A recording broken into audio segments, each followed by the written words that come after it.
Alexei, do you hear us? Hello?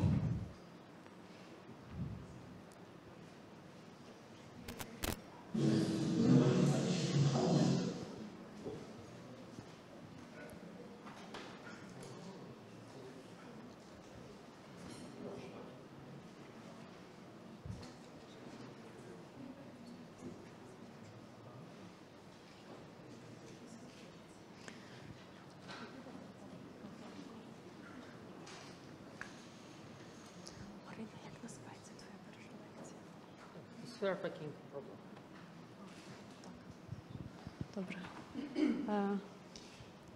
Alexei, can we start? Yeah, so, of course, so, all right. you're the boss right now. Yes. Okay, so our second lecture course in this conference is by Maryna Viazovska. It's called Old and New Ideas in Sphere Packing. And the first lecture by Maryna is called The Sphere Packing Problem.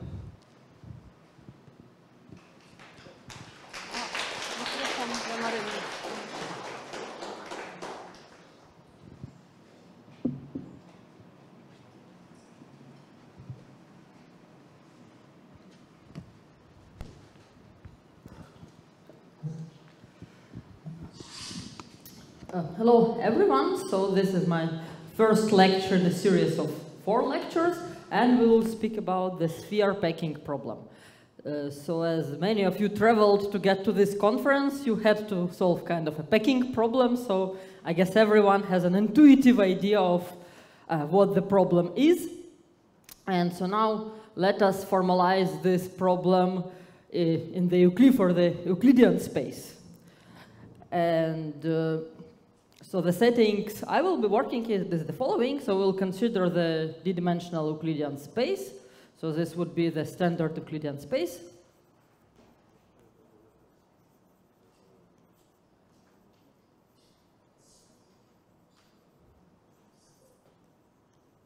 And so this is a d-dimensional linear space over real numbers. And what is important is that here we have the defined scalar product and therefore the Euclidean distance.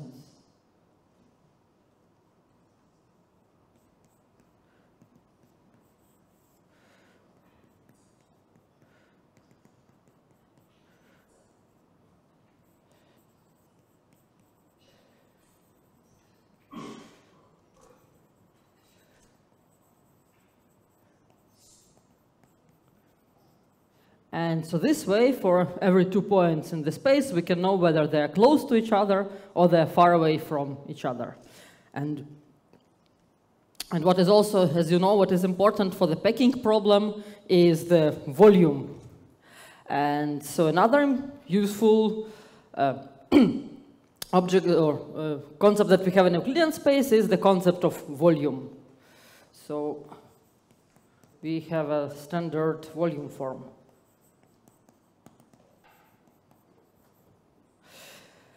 And now we have all the algebraic structures we need to formulate our problem. So since we have a distance, we can also define what a ball X is. And so we'll denote it by B, depending on the point X in our Euclidean space and radius R. This would be the open ball with center at X.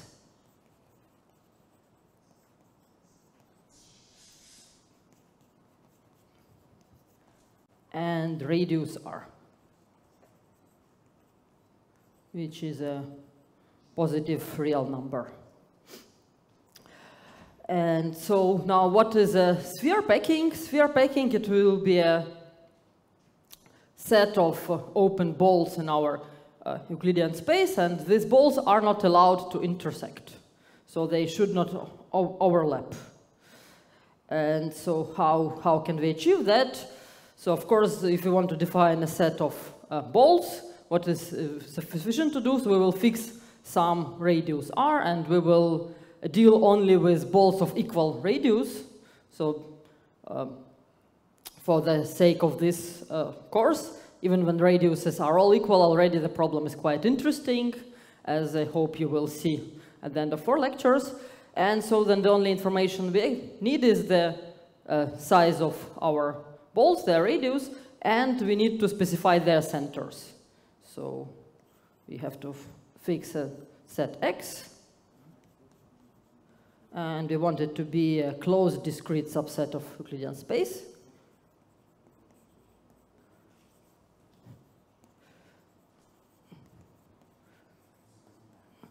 And now if we take 2 points in X, which are not equal to each other, we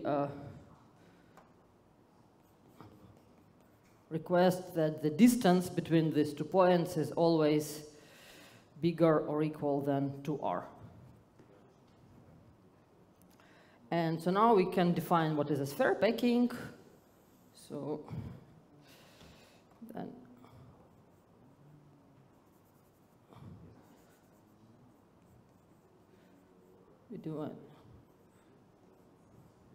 we denote it by P with subindex X to be this union of balls.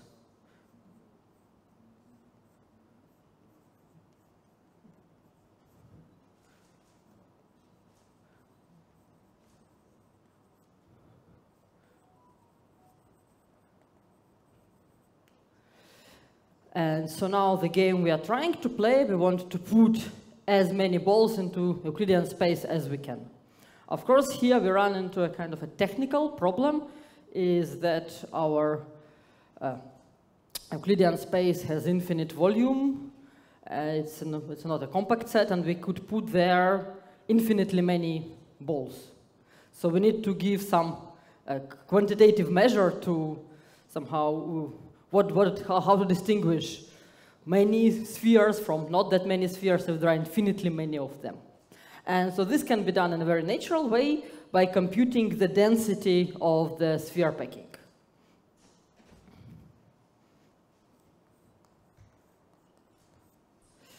And so we would say that the upper density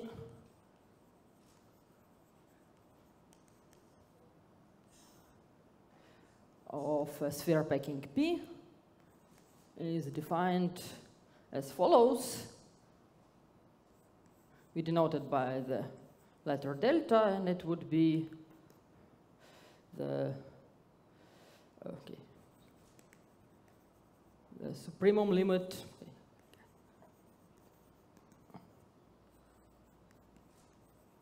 as capital R goes to infinity. So what we are doing, we are computing the following ratio. We take our sphere packing and intersect it with a big ball centered at any point of our Euclidean space, for example, at 0. And then we divide it by the volume of this big ball. And so such a limit might not exist, but we can take a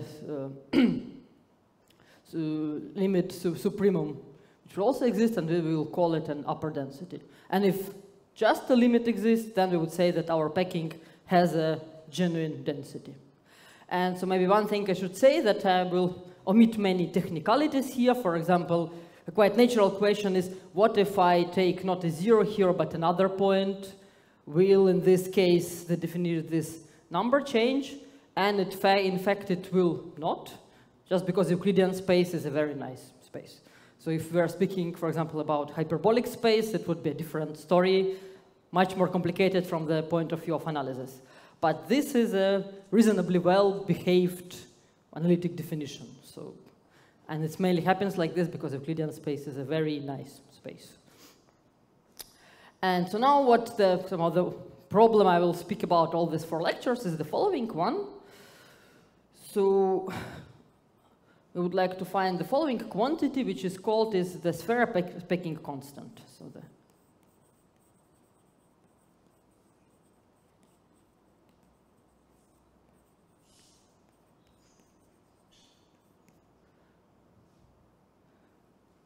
denoted by delta with subindex d, and this would be the supremum of the densities of all packings in the dimensional Euclidean space.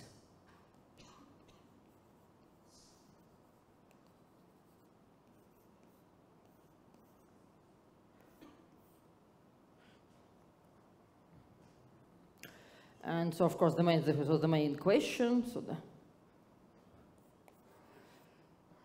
this sphere packing problem is the question.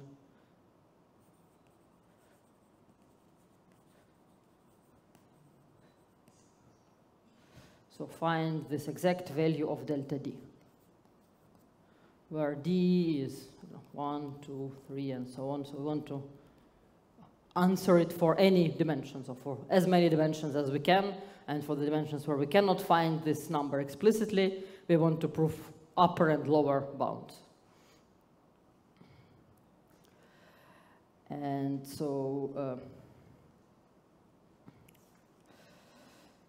so let me tell you a little bit about motivation. So why is it interesting to study this problem? What is special about it? And so,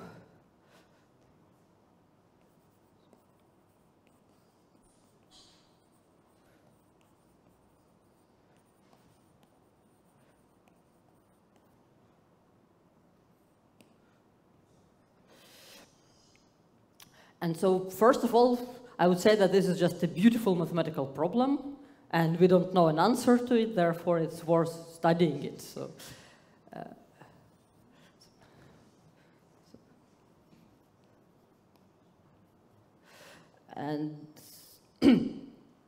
so this is an example of geometric optimization problem, and from here we can learn how complicated geometric optimization problems can be.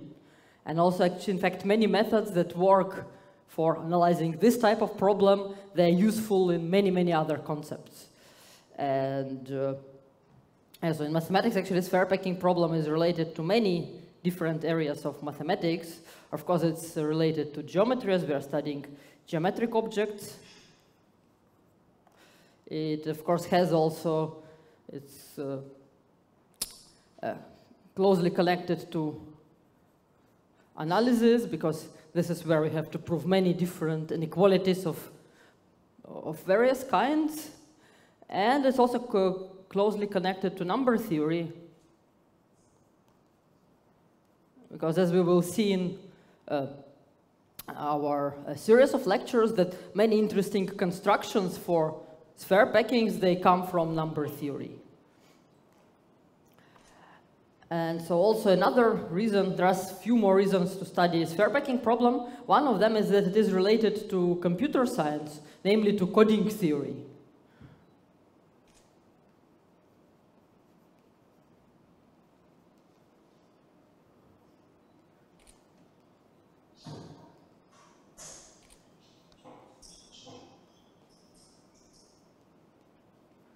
And so this is a discovery of Claude Shannon and Hamming, is that this abstract mathematical picture can be actually useful for coding theory. So I will not focus much on this side, but maybe at some point I will mention what are the connections. And finally, what is also what has connection to this problem is physics. Because one can view this packing problem as a toy model of a many-body problem. And of course, it does not, it's not exactly physics, nothing really physical happens here. However, this just shows how complicated the many-body problems can be. And again, there are many, sometimes unexpected connections between different meaningful physical systems and this type of rather simple geometric problem.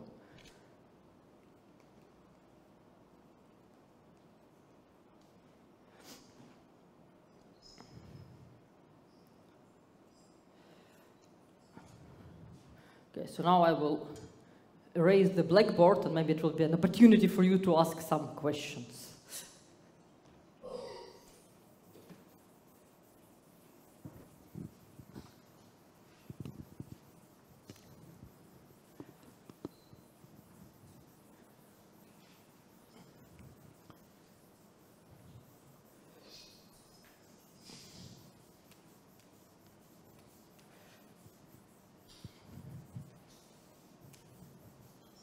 There will be more such opportunities later, I assume. Yeah.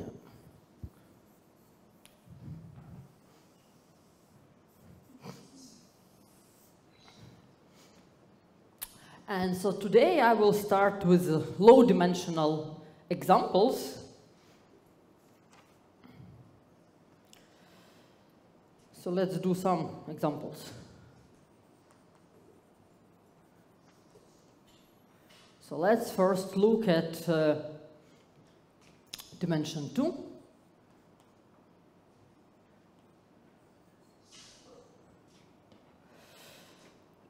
And let's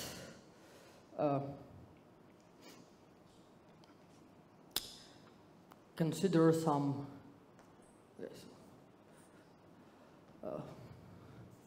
maybe we can choose, for example, r to be 1/2 and x to be the square lattice. So this way we will get this kind of a sphere packing.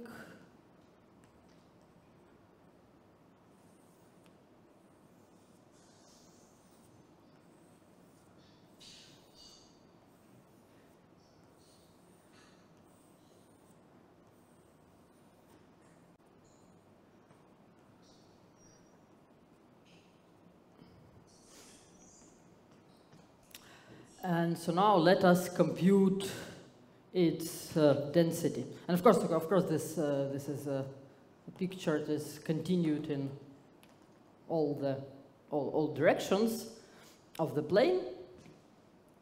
So let us compute its density. And if we look at here, then this definition might be a little bit scary, and maybe not that useful. However, one good thing that happens here is that this set X is a set with a lot of structure on it. Namely, it is a lattice. And so if it is a lattice, it's, so to say, it's as periodic in the plane as a configuration can be. And so this means that instead of computing this ratio for very big R, what we can do, we can choose a fundamental domain of this lattice. So a smaller piece of plane, which after we translate it with Z2, it will cover all the plane.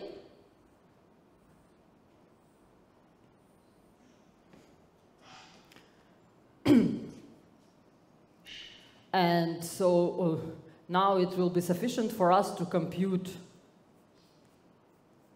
this ratio not inside of a very big ball, where the radius of ball goes to infinity, but rather to look only at this small box and compute same ratio in a box.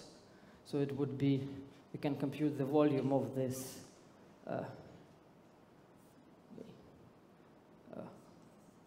box intersected with our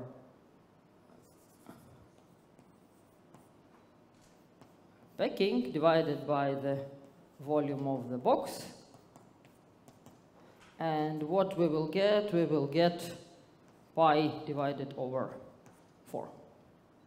And yeah, so pi divided over 4, it's something like 3/4, which is not a bad result, but also somehow not great. And on a plane, we should be able to do better. So maybe you have another suggestion for a... Okay, so maybe I will denote this packing by not by px, but this like square packing. So maybe you have some other suggestions. Do it. Sorry? I'm asking the followers around if you have suggestions. Honeycomb. We have suggestion honeycomb. Honeycomb. Great, yes. This is the answer I expected. So. Okay, so let's, instead of considering this square lattice, let's consider the honeycomb lattice, or regular triangular lattice, or it has another name, an A2 lattice. So now X, it would be the A2 lattice or triangular lattice, or we can write it after some renormalization, we can write it, okay, so it's in terms of its basis, so it would be generated by these vectors. Maybe I want to write vectors like this.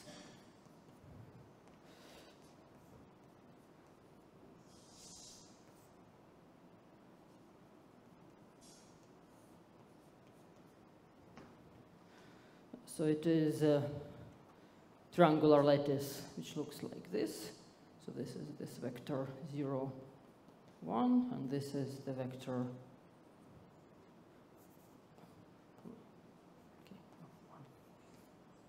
0, this is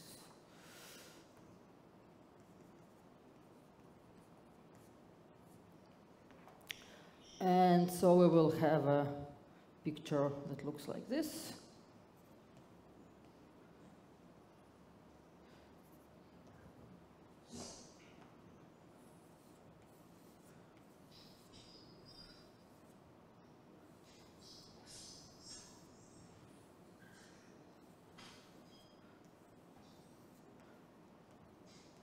Okay, and now we imagine that these are all disks of equal radius and that they do not overlap, so it's okay.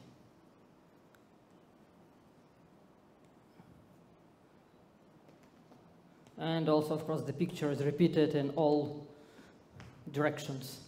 So we could also imagine that this equal disk, they pave all the plane. And so even like looking at this picture, so we see that now that the packing became much denser. And of course, each disk is touching 6 other disks, which is okay. Might be not so obvious on my picture, but you have to use your imagination and correct the mistakes of drawing. And so now we can also, we don't need to actually go to like the very big R here. We can again do the same thing. We can just choose a fundamental domain and compute. Yeah, so it does not take, so this should be a parallelogram, which it is in, morally speaking. So, and so the density of this packing is now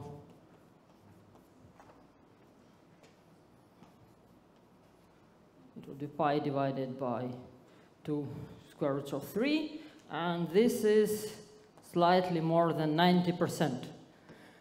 Which is already seems like a serious result.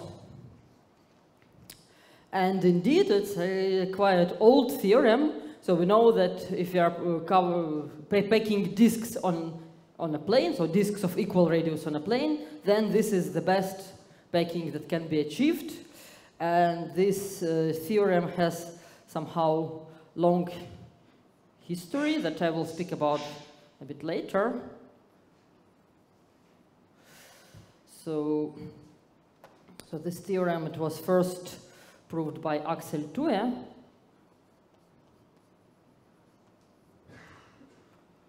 in, I would say, the end of 19th century, beginning of 20th century. And then another, or it was rewritten or reformulated by Laszlo Fejes-Tos.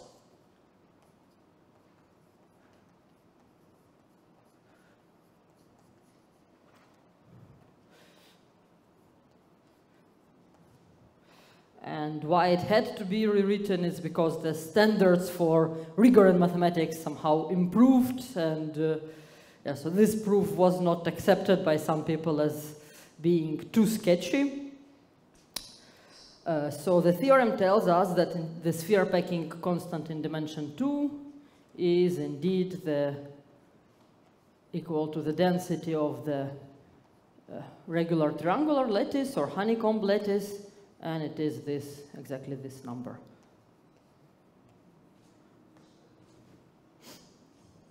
And so what I have decided to do for today is actually to read this proof and maybe to present it to you. And the proof is, somehow it is nice. So it is not all that difficult. However, it does contain some interesting geometric ideas. And also what is interesting, or maybe a bit disappointing, that these geometric ideas, they do not generalize to other dimensions. So it's something very nice, which works beautifully in dimension 2, and then does not work in other dimensions.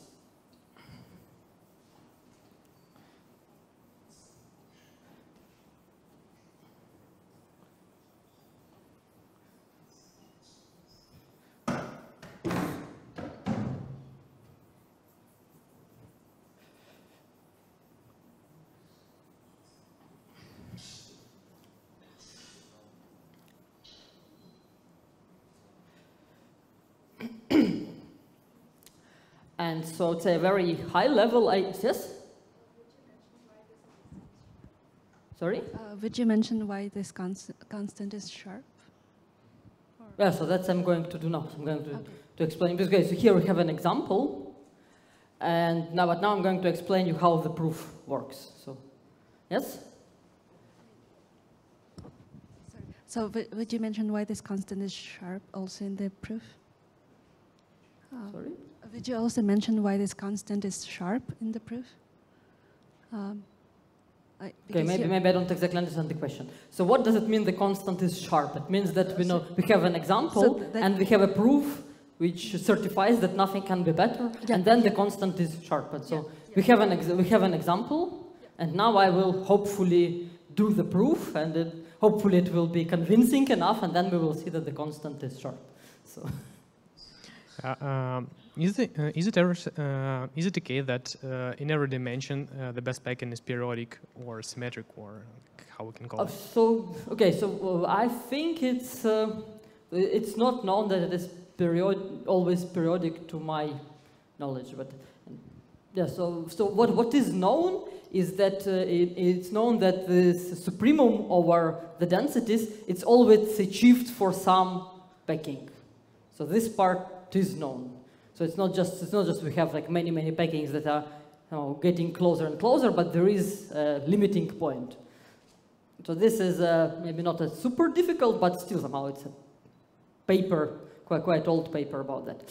And the fact that it's periodic, to my knowledge, this is not something we know, because in this limiting process, the periodicity would not be preserved. But yeah, and also it seems like for me this seems like a very difficult question to show that it always will be periodic. But also maybe I should confess I never really thought too much about the question. So. And again, like I hope as you mean periodic. Periodic is like in a mathematical sense, because sometimes for physicists say periodic, they mean lattice. And when mathematicians say periodic, they mean that it is something which is invariant under some probably much smaller lattice. What about uniqueness? Sorry? Question from Warsaw. Yes? What about uniqueness? What are the what? What about uniqueness of the extrema? So I think that A2 lattice is unique among periodic configurations, and that probably would follow from the proof. But again, somehow here the question of uniqueness is a bit tricky for sphere packings. For example, we can take this optimal packing and then remove one disk out of it, and the density will not change. So, and then there are more like sophisticated procedures we can do. For example, we can fix one center and then make some transform that all the centers of all disks, they are moved farther away, but those disks which are closer are moved a lot, and those which are farther away are moved just very, very little. And then this also will be a configuration of the same density. So when we speak about uniqueness, we need to add some more regularity conditions. For example, a periodicity. And so I think at the end of the lecture, we will see that actually we will have a uniqueness.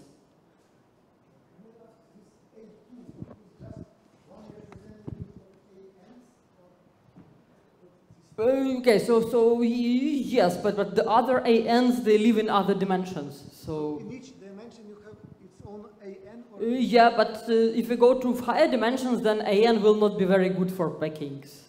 But this is something I will speak about maybe at our third lecture about this explicit algebraic constructions for sphere packings and yes. For 3-dimension, A3 is what? Sorry? For 3-dimension, A3 is which kind of lattice for 3 dimensions? Okay, yeah, I would have to.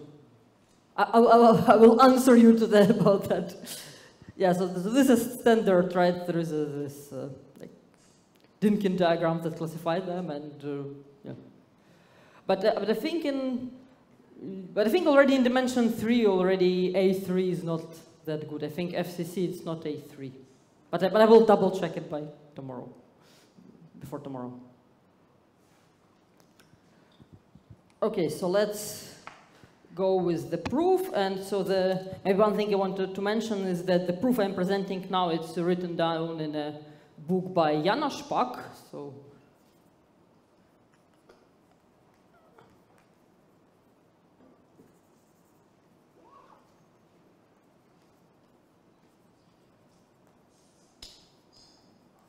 and it's called, the book is Combinatorial Geometry.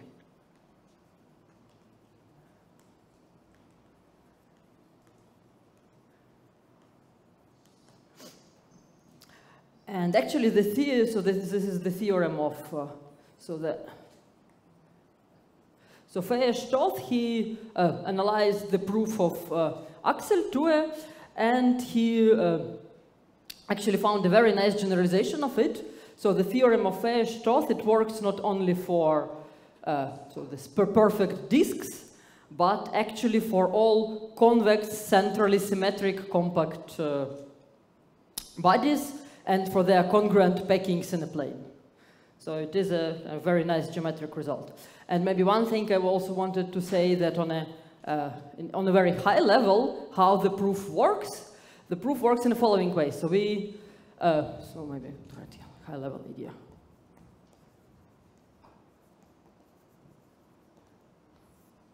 Is that we take any packing and we consider the centers of all the disks in our packing. And that's what we are going to do. We will consider the Voronoi cells surrounding any for this set of points. So any configuration of points on a plane leads to the Voronoi division of the plane. And how it works that for each point we will consider the set of points that are closest to this point opposed to other points from our set. And this way our plane will be divided into convex polygons. So each point will get its closest polygon around it, which would be a set of points that are closest to this one opposed to other points of our configuration. And now, of course, the packing is dense when so all this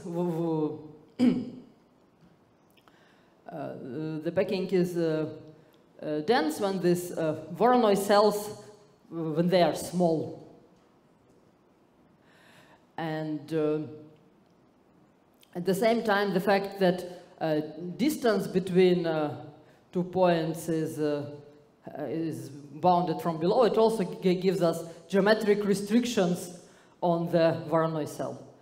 And so the Voronoi cell is small when it has many sides, right? So we have our disk here inside of a Voronoi cell, and of course the smallest polygon it can be approximated with has many sides.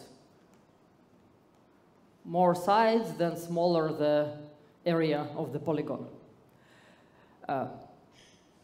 However, if we have polygons with many sides, it's very difficult to pave all the plane with such polygons because of to say, topological restrictions, because we have, for example, the Euler formula, which for the number which relates the somehow number of faces, number of edges, and number of vertices in any planar graph.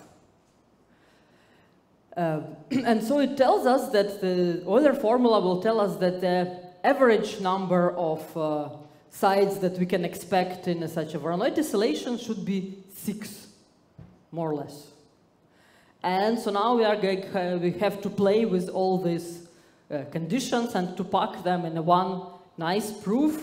And also it has to be very good argument, because the result that we want to get, it has to be tight. So this should not be just hand waving what I have presented right now, but it has to be a really smart argument that resolves all this, makes all this rigorous. I would say here, okay.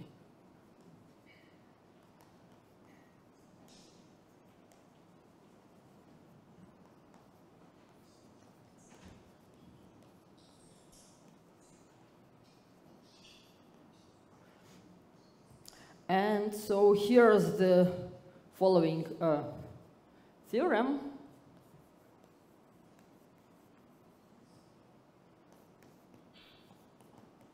By Laszlo Fejestóth. And now it's actually much more than what we need for proving this theorem, but still I think it's just geometrically beautiful. So let H be a convex hexagon, and C be a convex disk. And what I mean by convex disk, it is a convex compact set with non-empty interior.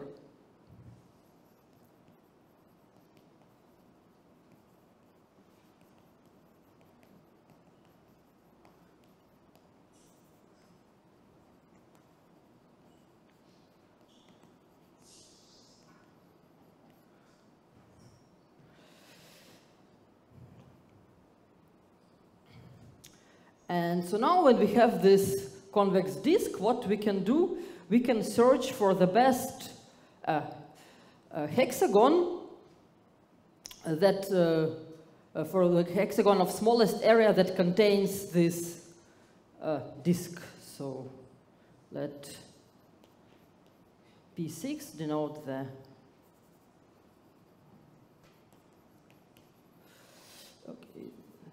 denote the hexagon of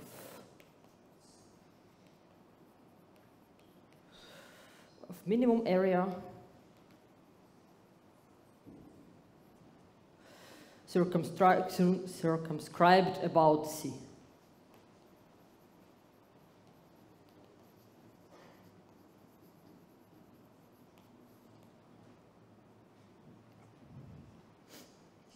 And so now we have the following inequality, that if n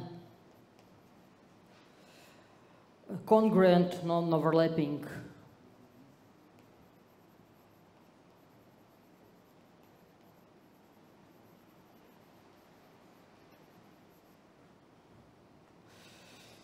copies of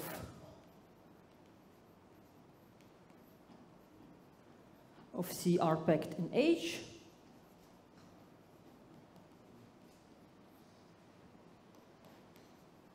then we have a bound for this number n. Then n is bounded above by the area of the hexagon H divided by the area of the hexagon P6.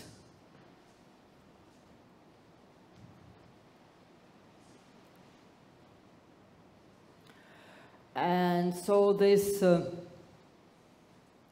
so one of the consequences of this theorem is that now we know how to pack all convex centrally symmetric bodies. And so here one thing I want to say that what a congruent packing means, it means that we take our convex disk and we are allowed to move it in a plane using all the Euclidean transformations. So it can be moved in parallel or it can be rotated.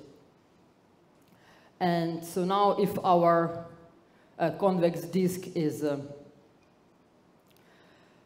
centrally symmetric, then it's not difficult to see that, or to show that the best hexagon P6 circumcised around it also will be centrally symmetric. And then if we have these centrally symmetric hexagons, then we can just pave the plane with hexagons. And this will, by this theorem, it will be the best packing of the best congruent packing of those convex disks. Yes? What about other angles, say, if you have not hexagons, but other angles, 4 or 5 ones? Yeah, so I would say I don't really know. So, but somehow it seems in dimension 2 hexagons they are very special because of the Euler's formula. So. Yeah, so it seems probably for other polygons we won't have such a neat result, because here, at least in the proof, 6 plays very important role, because this is the average number of sides of a polygon and a paving.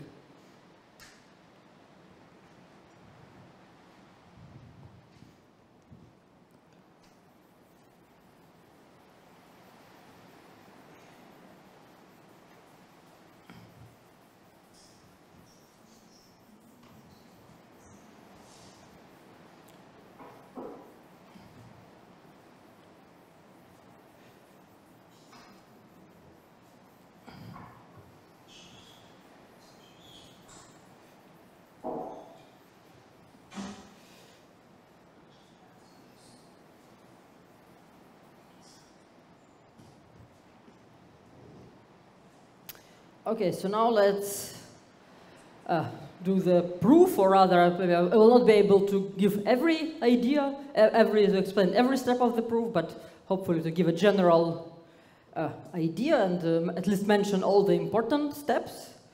And so here, as I already told you, there is one useful fact from low-dimensional topology that we are going to use.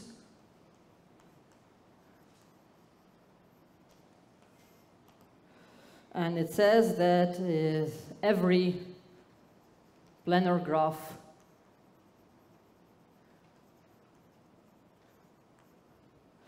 with n vertices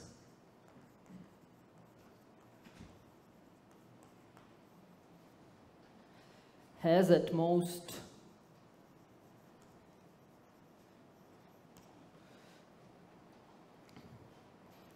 three n minus 6 edges. And so this fact I can suggest it to you as the first exercise of my lecture series.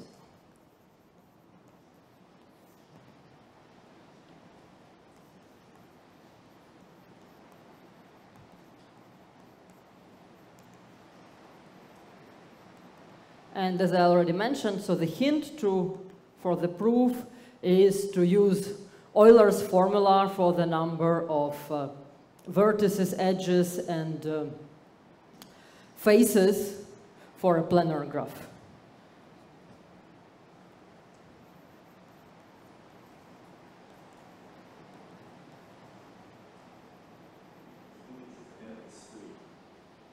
Sorry?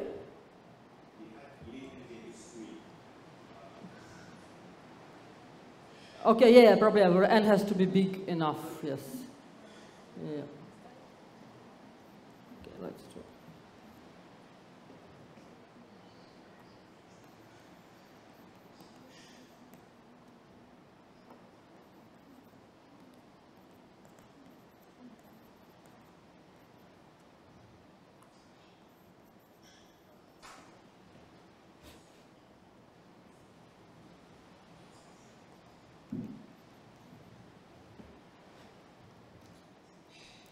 And so now so another important step is the following lemma.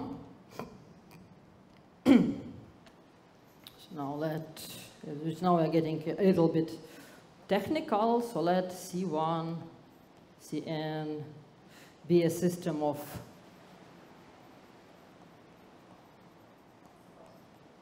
non-overlapping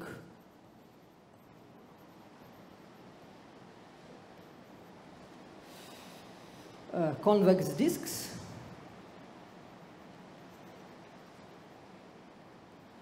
packed in H, where H is our convex hexagon as before. So then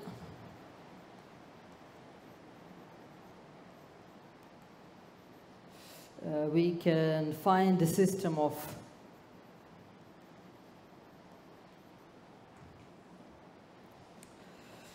non-overlapping convex polygons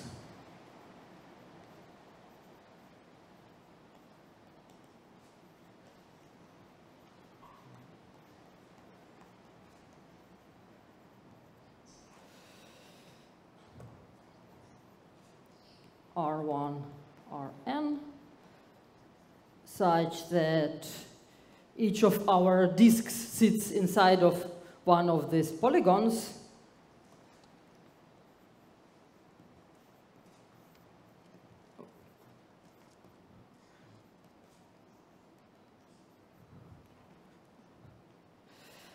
And what is important is that the average number of for the number of edges of Rn, Ri, so okay.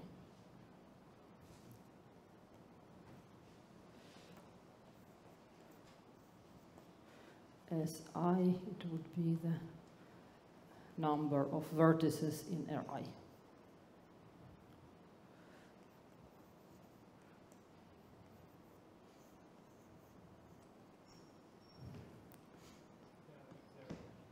Okay, so my bunky one thing. Okay, here should be n, right? So we would see that we can put these convex disks into our convex hexagon, and then we divide our hexagon into polygons, and so the average number of vertices in a polygon would be smaller or equal than 6.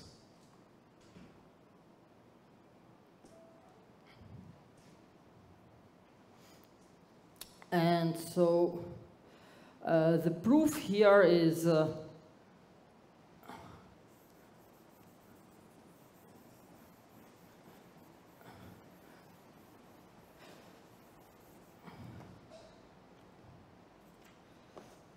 following.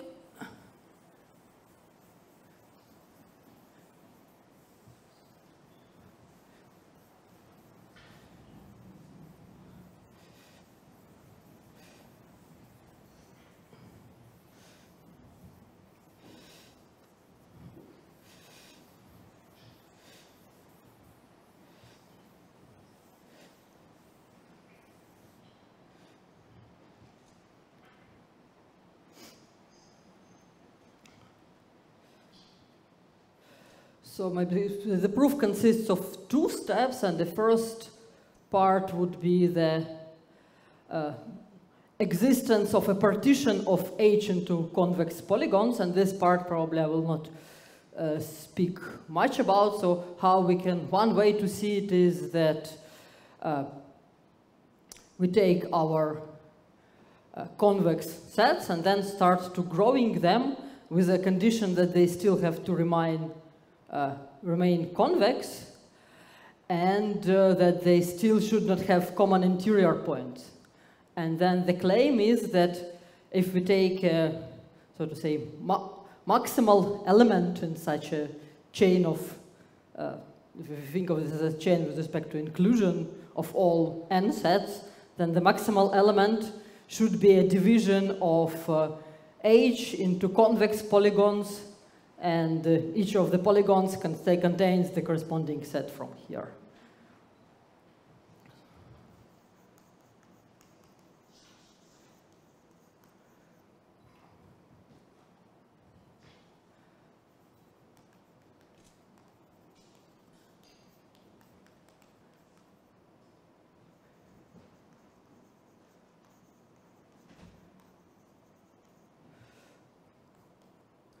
So it would, then we'll see that, okay, so the closure of H, it would be a union of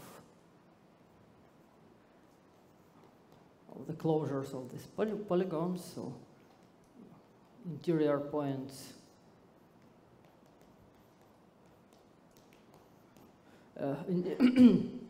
interior parts of the polygons do not intersect, so Ri convex, okay.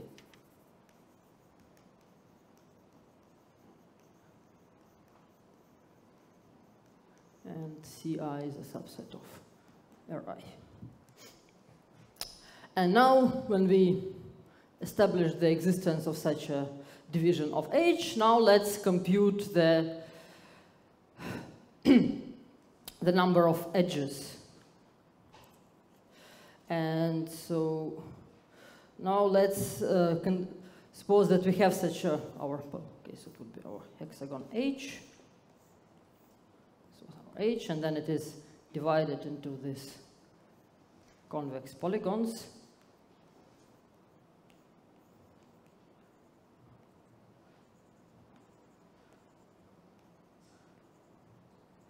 Now we will construct a graph, and in this graph each face will, so we will construct actually a graph which is dual to this division, a planar graph which is dual to this division of a plane.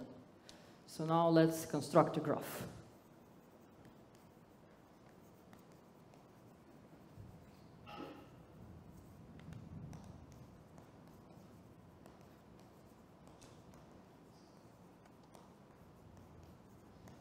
So here are the vertices.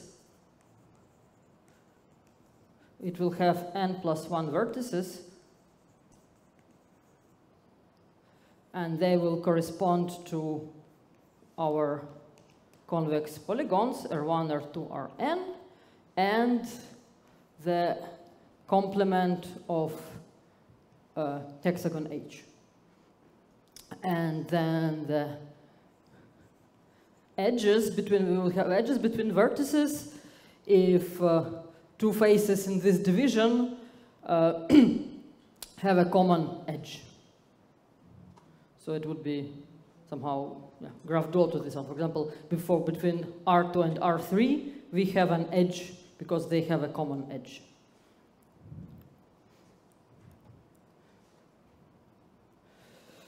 So it means that corresponding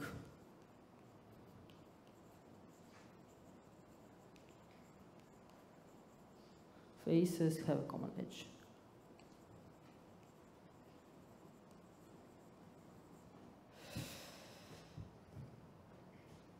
And so this way we will construct a planar graph.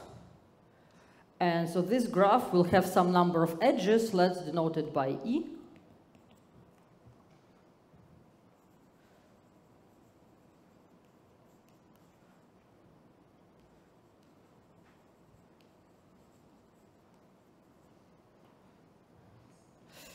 And so from the fact that we've mentioned before, now we know that the number of edges is smaller than equal than this number. So we know that because we have n plus 1 vertex, and it would be bigger or equal than the number of edges. And now we can compute our number of edges in another way, because if we know how many edges each of the polygons Ri has, so we can compute it in the following way.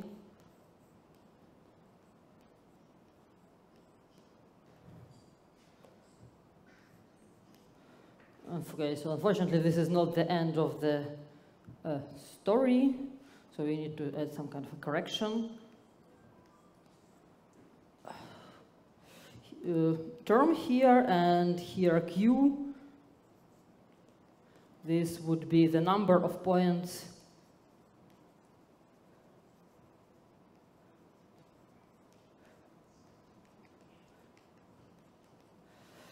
in the boundary of H.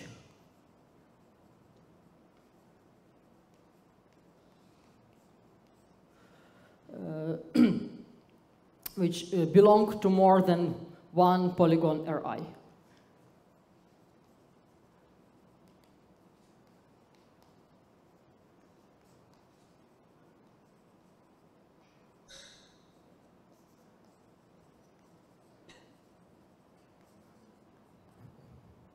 So for example, here, what kind of points we have to count? We have to count these points.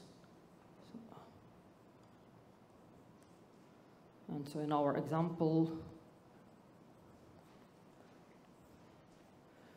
Q would be 1, 2, 3, 4. Q would be 4. And so now we are almost done.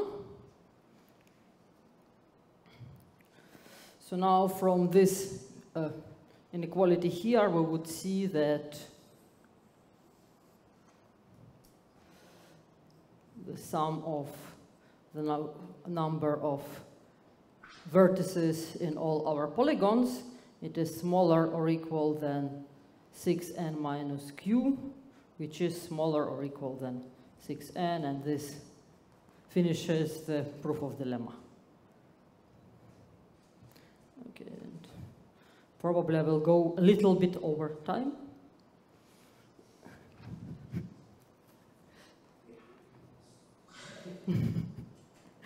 Okay, but we are now almost there, so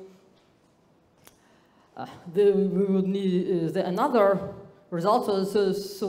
As you asked me about what happens with if we decide to circumcise our closed disks not only by hexagons, but maybe for other polygons.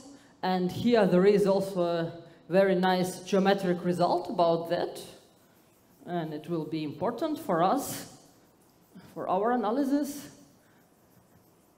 And it tells us that if we fix our convex disk and then try to circumcise it by polygons with different number of size, then the dependence of the volume of n-gon of n somehow follows nice, has nice properties.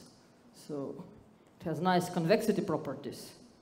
So this is a quite old but still a pretty result.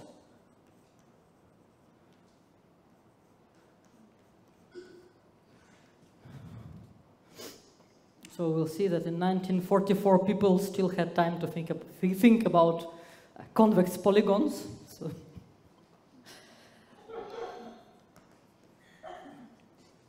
So now, given a convex disk C in plane, and n is bigger or equal than 3, so so let Pn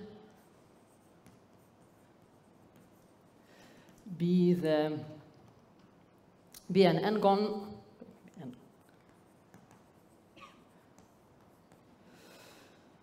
of minimum area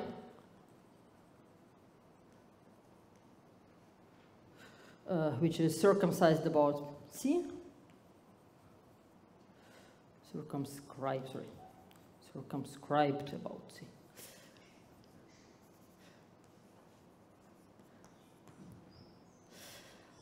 Then the following actually convexity property holds. So if we want to compute this, the area of Pn, it is smaller or equal than arithmetic mean of the volumes of Pn minus 1 and Pn plus 1.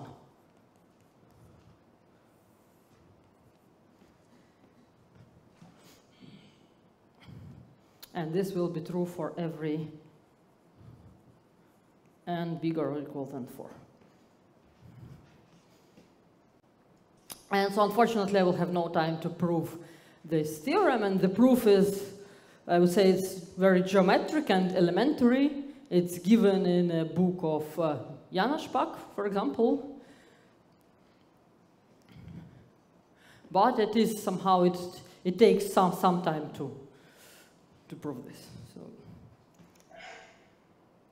And so now, if we believe in this result or accept this result, then we are now on our finishing line for the proof of the theorem by Fejestóth.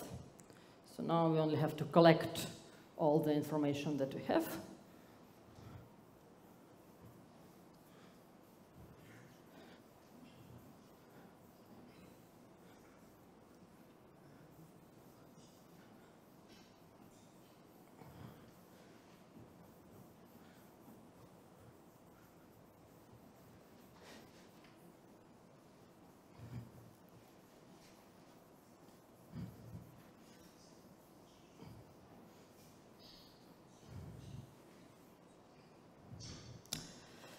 And so now proof of theorem.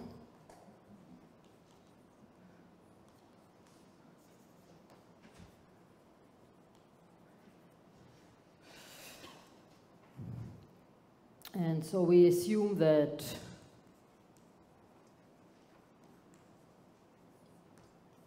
C1, Cn are congruent copies of one convex disk C.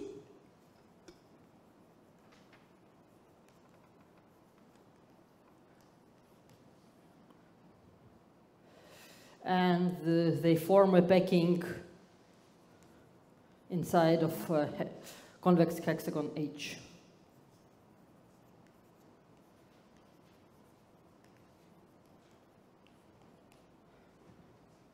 And so let Ri be convex polygons constructed as before.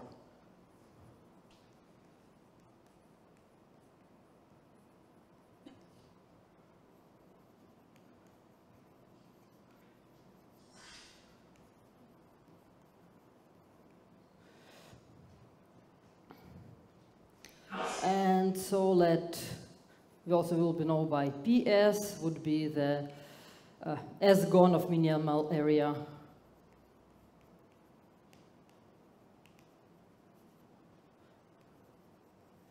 which are circumscribed about C.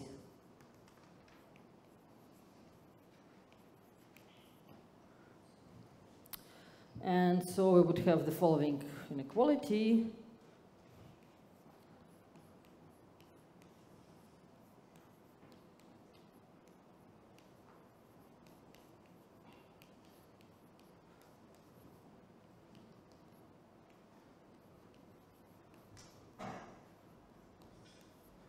And here, of course, as polygons Ri are also circumscribed about C, so their volumes have to be bigger or equal than those of for a minimal polygon with same number of sides. And so now, okay, let's note this theorem. I don't know, star. So now, what we will use, we are going to use this convexity here. And so by the previous theorem, there exists monotone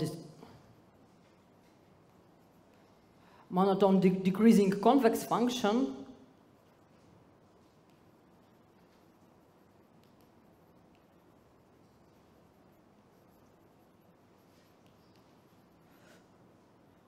A of x such that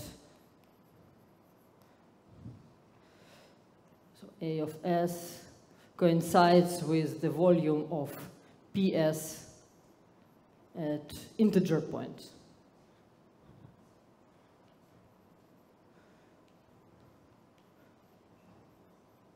Bigger or equal than 3. And so now what we are using, now what we have to use the Jansen's inequality, use the convexity.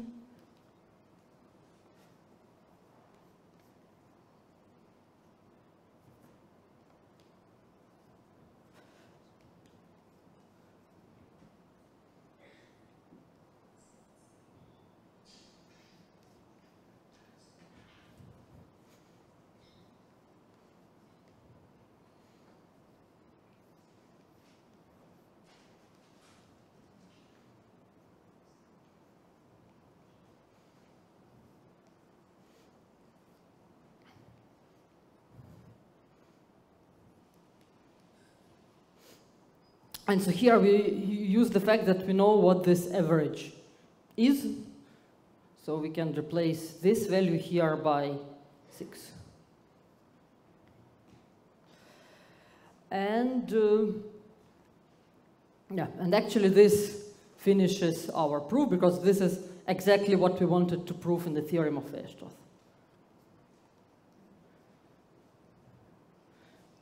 And so since I'm over time now, so I will stop at this point and let you ask your questions. Thank you.